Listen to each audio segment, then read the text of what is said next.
Alright, so first off, it hasn't been 6 weeks. I'm sorry if you listened to the previous Zachary Brown broadcast, whatever number it was. It has not been 6 weeks. It has only been a few days. I was going to record an emergency broadcast, but then a bunch of news came out regarding qualifying for the Indy 500. And then following that news, I was like, oh, well, all right. Like, that'd be cutting it close to a emergency broadcast. And then the 24 hours of the Nürburgring began. So then I was like, fuck it. I'll just lump everything into one giant broadcast. And the very first thing that I am going to mention in this broadcast is the 24 hours of the Nürburgring. Because for basically almost a year, ever since Max Verstappen's little journey into GT3 as Franz Hermann at the ring, people have been going, oh, Max Verstappen, blah, blah, and like glazing all over how good of a driver he is. And I'm not saying he's a bad driver. All I'm saying is that, like, going into the 24 hours, they had to cancel, like, his driver appearance, like, his driver parade, and they had to cancel, like, autograph signings because his fans are fucking insane, alright? There was literally a driver that fucking died at the Nürburgring during a NLS race, which basically acts as a qualifier for the 24 hours. Juha Matanen, I think was his name. I can't really pronounce the last name, but he died, and a lot of that coverage was overshadowed. I don't know if overshadowed is the right word. No, overshadowed is the right word. Overshadowed by Max Verstappen at the Nürburgring.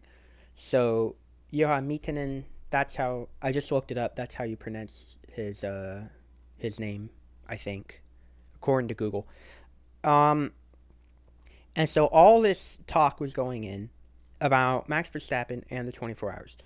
And people were going, oh my god, he's going to win the race by like 4 gajillion minutes. And he did not win the race by 4 gajillion minutes. I was watching the 24 hours of Nürburgring, and then I got tired. And so I decided to go to sleep. Right before I went to sleep, he was leading the race ahead of the Windward Mercedes car by something like 30 or 35 seconds. And that Windward Mercedes had built a gap of about 5.5 minutes to the next car, which is absolutely fucking insane for an endurance race. But then I wake up and I see Max Verstappen is no longer in the lead. That's odd. That's peculiar. So I look into it, and it turns out they had a drive shaft failure.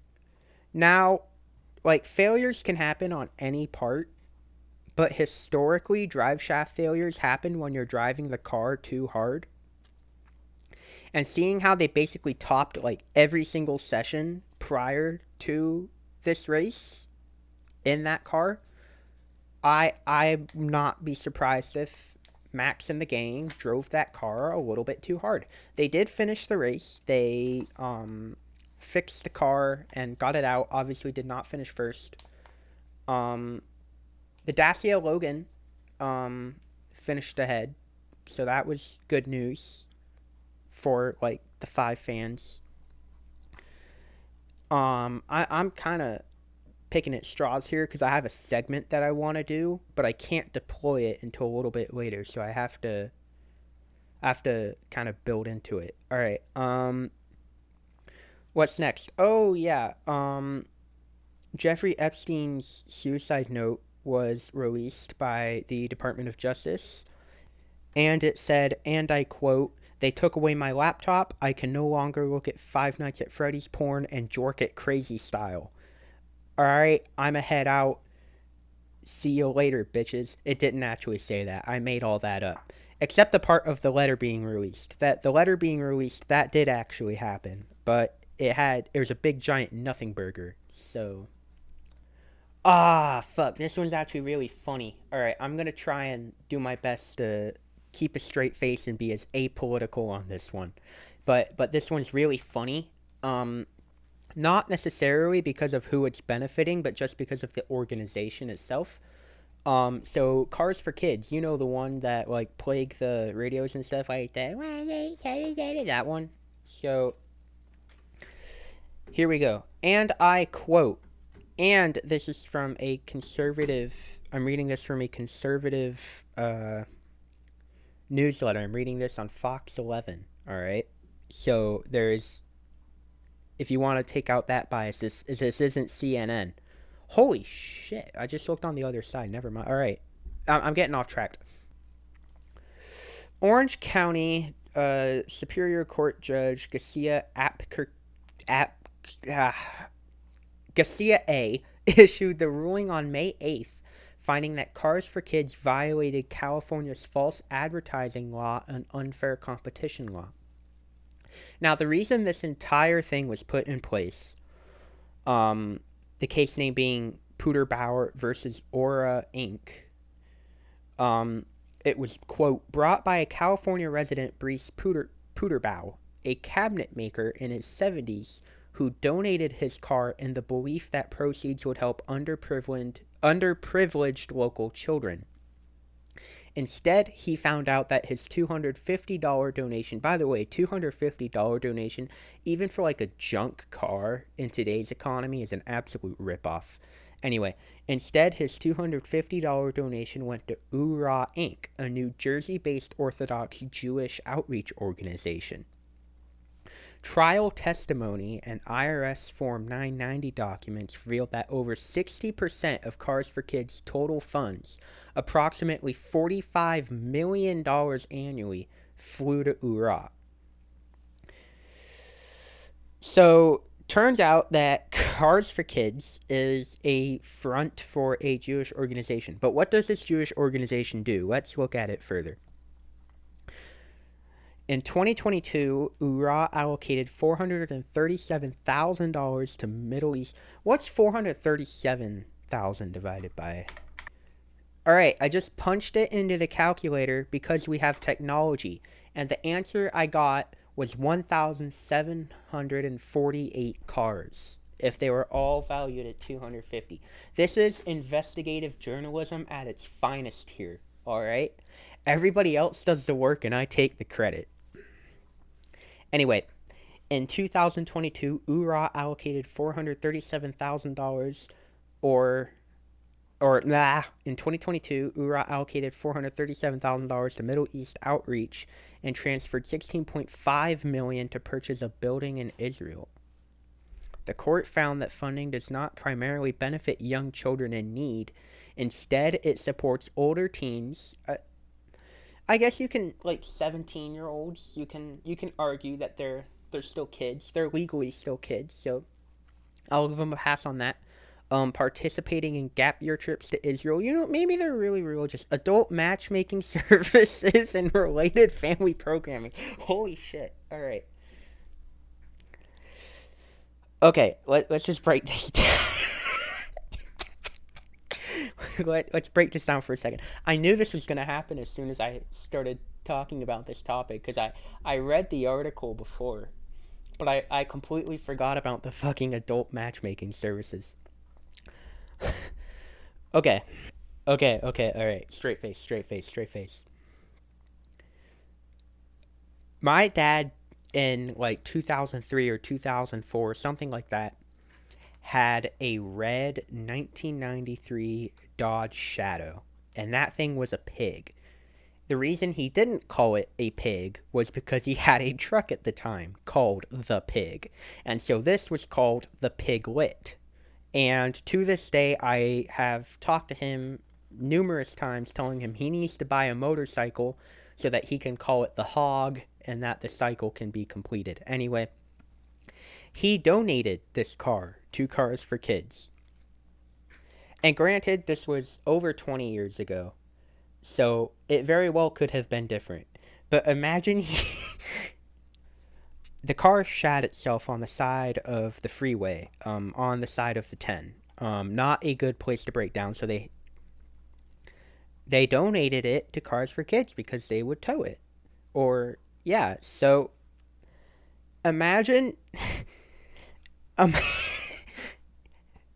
I'm just imagining like a giant like factory, right? Like a giant like machine that like Pee Wee Herman would have like in his house that somehow takes like 1993 Dodge Shadows and converts that to like adult adult matchmaking services.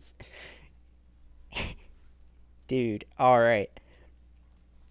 It this article is saying that like a bunch of kids like no young kids were like benefited from this, but I would beg to differ. I would say a bunch of young kids benefited from this because had they not, they wouldn't exist. All right. Do you know how many people possibly met on that adult matchmaker that remains unnamed, that didn't, that like weren't careful on what they were doing, and now they have a child?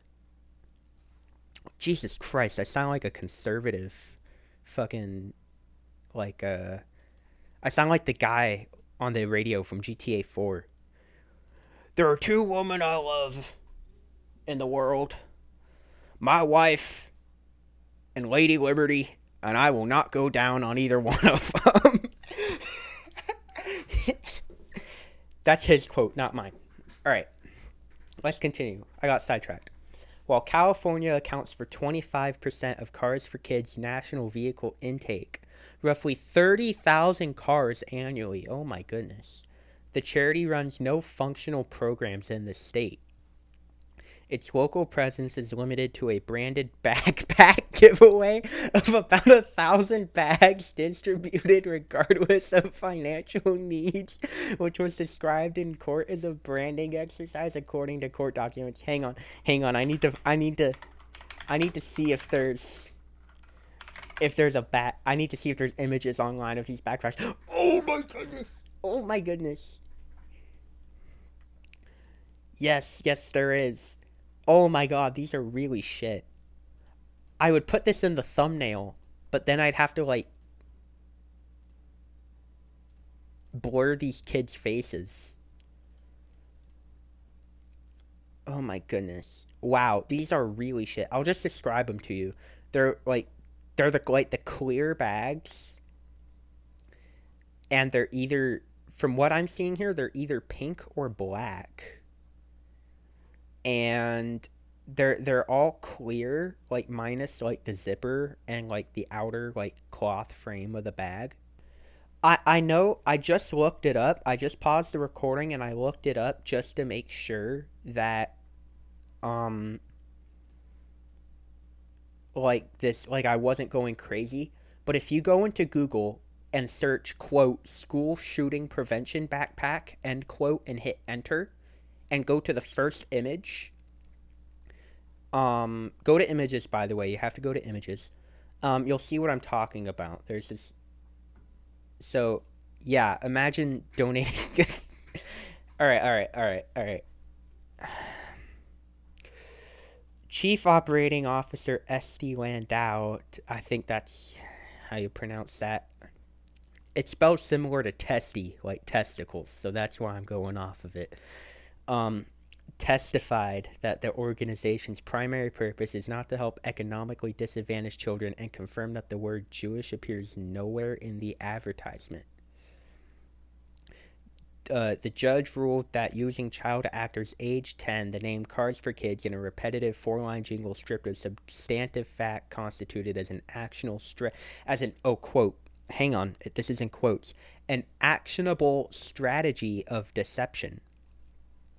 Cars for Kids has been ordered to pay Puterbaugh 200. I'm saying Puterbaugh, and I should be saying Puterbaugh. Cars for Kids has been ordered to pay Puterbaugh $250 in restitution. What about the lawyers? This guy had to lawyer up for this, I imagine. All right.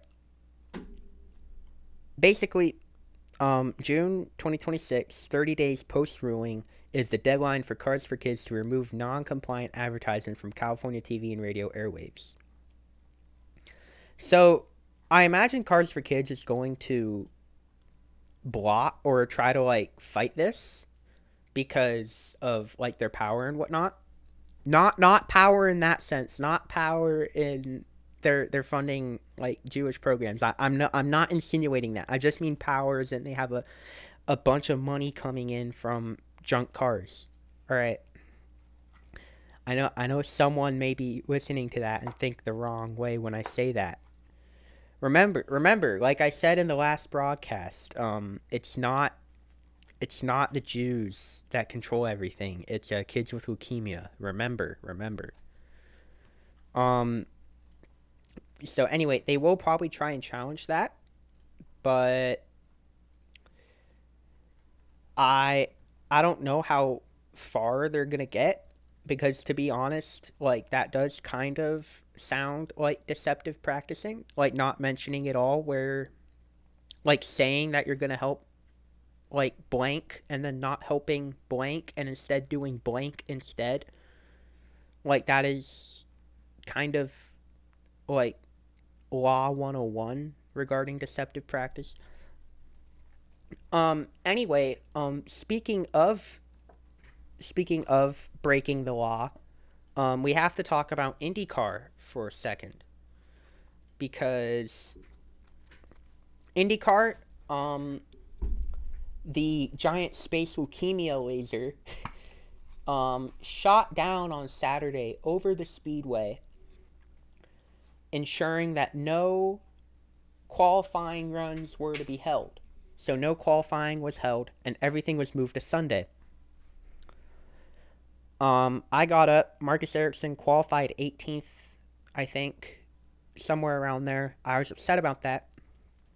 But one of the things that did surprise me was rookie Kyle Collette. Rookie Kyle Collette managed to out-qualify numerous Indy 500 winners, including Takuma Sato, including Joseph Newgarden, and including Ericsson, who I just mentioned before, including Castro Neves. Quite a distinguished list. And he barely beat Takuma Sato, who, may I mind you, started on the front row last year. So that was quite cool for like the 5 Kyle Collette fans in the world. Then, because we had no bump day, we had the Fast 12 and then the Fast 6. So normally we have the Fast 12 and then bump day, and then that determines who doesn't race, and then the Fast 6, which decides pole. But because there's 33 spots on the grid and exactly 33 cars were entered this year, we had no bump day. I blame it on the kids with leukemia. Kyle Collette qualified 10th in the Fast 12, so he did not advance to the Fast 6. Alex Palou would qualify on pole position, because of course he did. It's pullover, guys. It's just, he's won Long Beach, he's won Indy, he's won an Indy championship. There's not much more that this man can do, at least regarding success in IndyCar. I mean, he could just keep going, which I hope. All right, it's bad to say I hope he doesn't, but it's kind of. I've started saying it's pullover, just because of how much he was dominating. Like I remember at Phoenix when he wrecked, like when VK wrecked him. That was like such a surprise, because like Alex Palou, like I just looked down and saw him in the wall, and like Alex Palou doesn't make mistakes. Anyway, Kyle Collette, who had qualified 10th, would not keep that 10th position. Him and the number 4 AJ Foyt car, along with Jack Harvey in the, what car was it? In the Dreyer Reinbold car, with the 24 maybe? I don't know. I don't follow Dreyer Reinbold. They would not keep their positions because they were breaking the law, breaking the law, breaking the law, breaking the law. That's right. Kyle Collette and Jack Harvey had used non-spec parts to cover their energy management system. Now, in case you're not a nerd and you don't know what that means, they put, instead of using the spec part that IndyCar gives every team, they used a different part. In this case, probably a modified nut or fastening method or T-nut, something like that, that was more aerodynamic than the IndyCar provided nut. They were taken into scrutineering, and they have been dumped of their positions, meaning Kyle Collette will start 32nd and Jack Harvey will start 33rd.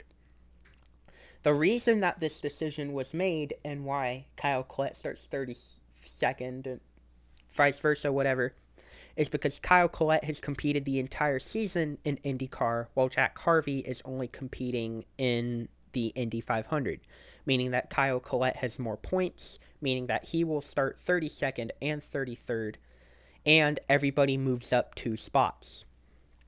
They also lose pit selection, so everybody will be able to choose their pits except for them. They'll be put in timeout, or whatever the pit equivalent of that in Gasoline Alley is.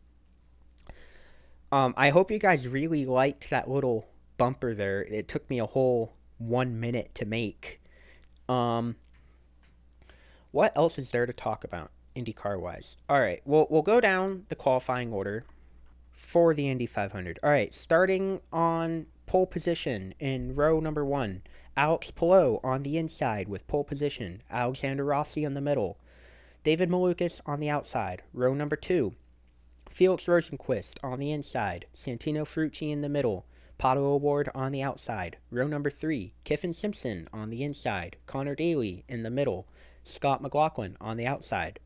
Row number 4, Scott Dixon on the inside, Rinus VeeKay in the middle, Takuma Sato on the outside. All of these, as I'm going down, are inside, middle, outside. Inside, middle, outside. That's how the rows are going. I'm tired of saying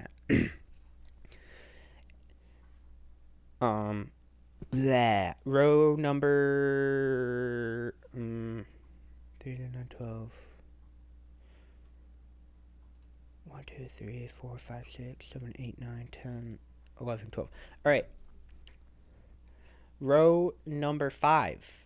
Ed Carpenter, Helio Castroneves, Christian Rasmussen. Row number 6. Marcus Armstrong, Marcus Ericsson, Christian Lundgaard. Row number 7. Will Power, Nolan Siegel, Louis Foster. Row 8. Ryan Hunter-Reay, Joseph Newgarden, Romain Grosjean.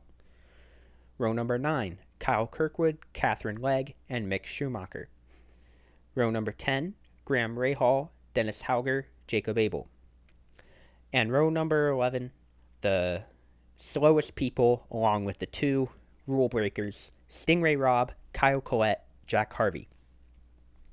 I was going to make a broadcast, or I was going to make a point in the broadcast about how Catherine Legge is setting women's rights back by decades.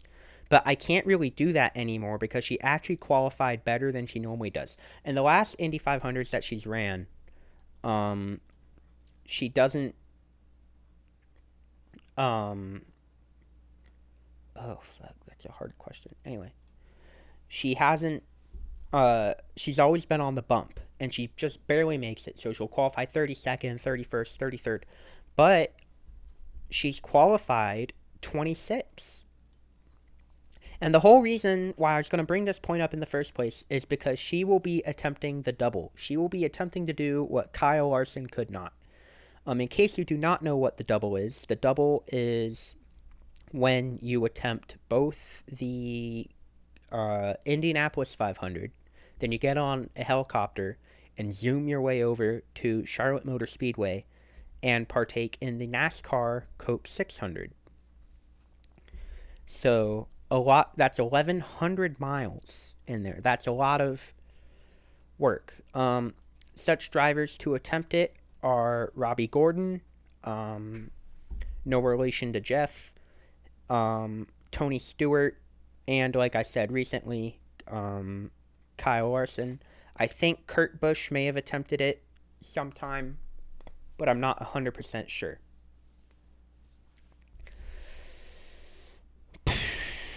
is this a good point to end the broadcast? Let's see. What else? I talked about Cards for Kids. I talked about the Indy 500. I talked about.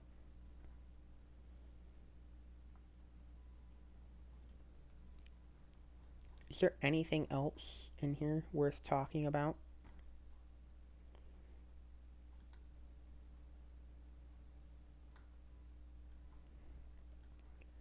No, I don't think so. All right. Well, I gotta.